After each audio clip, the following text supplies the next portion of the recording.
आपको विभाग में क्या कमी नज़र आती है जिसको दूर करने, इस कुर्सी पर बैठने के बाद उसको दूर करने का प्रयास करेंगे? पॉइंट है आपसे कि शिक्षकों को शिक्षा को छोड़ के अन्य कार्यों में लगाया जा रहा है, इसको लेकर क्या किया जाएगा?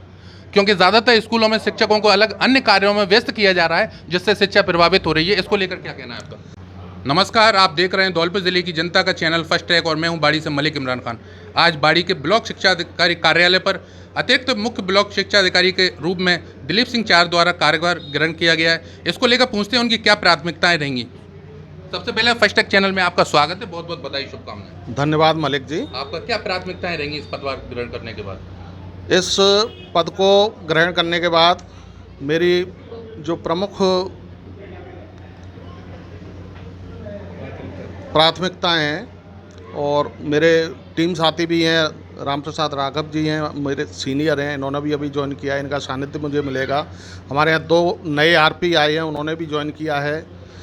हमारा 3 लोगों का नया नया अनुभव है, लेकिन फिर भी हमने यहाँ कार्यालय में ज्वाइन किया है तो कुछ मन में संकल्प लेकर ज्वाइन किया है।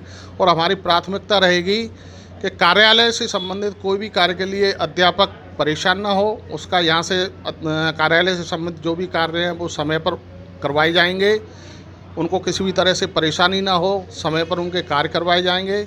लेकिन हम ब्लॉक के समस्त अध्यापकों से भी अपेक्षा रखेंगे कि वो अपने अपने विद्यालयों में समय पर विद्यालय पहुँचें, बच्चों को अच्छी शिक्षा दें और गुणवत्तापूर्ण भोजन दें। वर्तमान शिक्षा के अंदर आपको सबसे बड़ी समस्या क्या नज़र आती है बाड़ी ब्लॉक के अंदर, जिसमें आप सुधार करना चाहेंगे? वर्तमान समय में सबसे बड़ी समस्या है स्टाफ की कमी की है। हमारे बहुत से पीओ परिक्षेत्र ऐसे हैं कि जहां एकल विद्यालय हैं जिनमें एक एक टीचर है, कम से कम 2-2 टीचर होना चाहिए।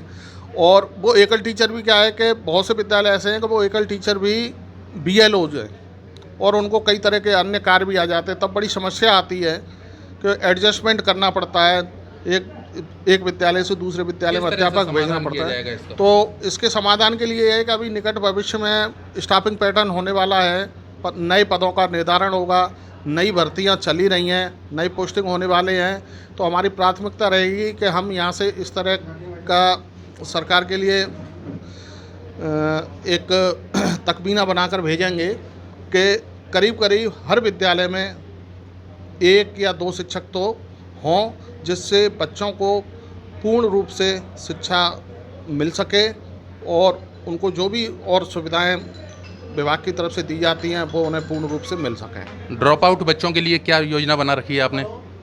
ड्रॉप आउट बच्चों के लिए हमारे यहाँ जैसे ही सेशन शुरू होता है तब ड्रॉप आउट बच्चों का हाउस होल्ड सर्वे होता है। उस हाउस होल्ड सर्वे में बच्चों को चिन्हीकरण किया जाता है। उसके बाद उस पीओ परिक्षेत्र के जो पीओ साहब होते हैं उनकी जिम्मेदारी होती है कि उनको विद्यालय में नामांकित करवाया जाता है और उनको शिक्षा की मुख्य धारा से जोड़ा जाता है। बालिकाओं की शिक्षा को बढ़ावा देने के लिए भी आपने कोई कार्य योजना बनाई है क्या? बालिकाओं की शिक्षा को बढ़ावा देने के लिए बिल्कुल बनाई है, क्योंकि सरकार की भी पहल है कि बालिकाओं को पूर्ण रूप से शिक्षा मिले।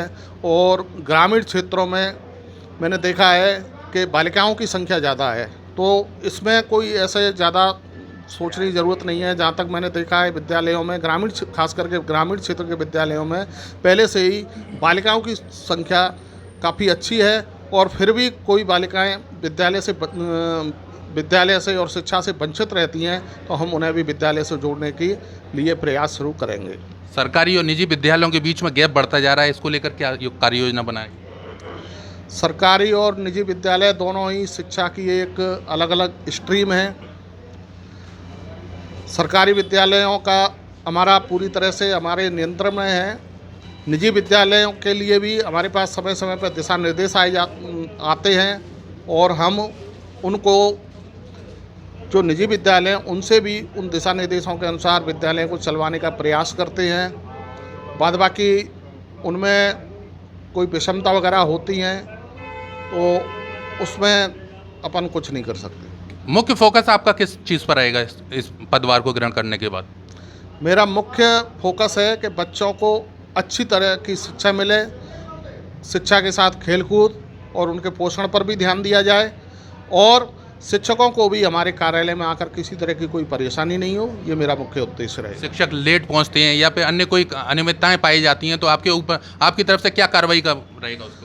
जो शिक्षक लेट पहुंचेंगे उनके अनुसार विभागीय नियमानुसार जो भी कार्रवाई होंगी वो की जाएंगी। और बता दीजिए बाड़ी ब्लॉक के शिक्षकों से और सभी छात्रों से और बाड़ी की जनता से आपकी क्या अपील रहेगी इसको लेकर, शिक्षक क्षेत्र को लेकर? मेरी बाड़ी ब्लॉक के निवासियों से अपील रहेगी कि वो अपने बच्चों को सरकारी विद्यालयों में प्रवेश दिलवाएं। सरकारी विद्यालयों में पढ़ाई वढ़ाई बहुत अच्छी चलती है। मैं अभी इससे पहले मैं भी किसी विद्यालय में प्रिंसिपल था और वहाँ पे बहुत अच्छा रिजल्ट रहा है। तो सभी सरकारी विद्यालयों में आज आपने जिस समय रिजल्ट आते हैं तो उस समय परिणाम अखबारों में अच्छी तरह से आते हैं कि जो टॉपर बच्चे हैं राजस्थान में वो सब सरकारी विद्यालयों से आ रहे हैं। तो ये भ्रम है आपके दिमाग में कि निजी विद्यालयों में ही परिणाम सर्वश्रेष्ठ रहता है, ऐसा नहीं है। सरकारी विद्यालयों में भी परिणाम अच्छा रहता है, पढ़ाई हो रही है। धीरे धीरे जो भी शिक्षक वगैरह हैं उनकी संख्या भी बढ़ाई जा रही है और आने वाले समय में इन बच्चों का भविष्य अच्छा रहेगा। आप लोगों की भी थोड़ी सी बच्चों के प्रति जिम्मेदारी बनती है अभिभावक होने के नाते, तो आप उसकी पूर्ति करें और हमारा शिक्षकों का कार्य है पढ़ाई करवाने का, उसको शिक्षकों के ऊपर। एक और पॉइंट है आपसे कि शिक्षकों को शिक्षा को छोड़ के अन्य कार्यों में लगाया जा रहा है, इसको लेकर क्या किया जाएगा? क्योंकि ज़्यादातर स्कूलों में शिक्षकों को अलग अन्य कार्यों में व्यस्त किया जा रहा है जिससे शिक्षा प्रभावित हो रही है, इसको लेकर क्या कहना है आपका? इससे शिक्षण कार्य प्रभावित तो होता है, लेकिन सरकारी कार्य हैं और सरकारी कार्य सरकारी मशीनरी से ही पूरे होंगे तो करते हैं। इस तरह की व्यवस्थाएं होती हैं। जब इस तरह से शिक्षकों को जब कार्यों में लगाया जाता है तो हम व्यवस्थाएं करते हैं कि विद्यालय में किसी तरह से व्यवधान नहीं आए। शिक्षकों को थोड़ा सा उस समय कार्यभार, जो बचे हुए शिक्षक हैं उन पर कार्यभार बढ़ जाता है, उनका कार्यभार बढ़ जाता है थोड़ा सा। बाद बाकी ये सरकारी वो है और सरकार प्रयास कर रही है कि आने वाले समय में शायद शिक्षकों को जो अलावा कार्य है उनसे मुक्त किया जाए।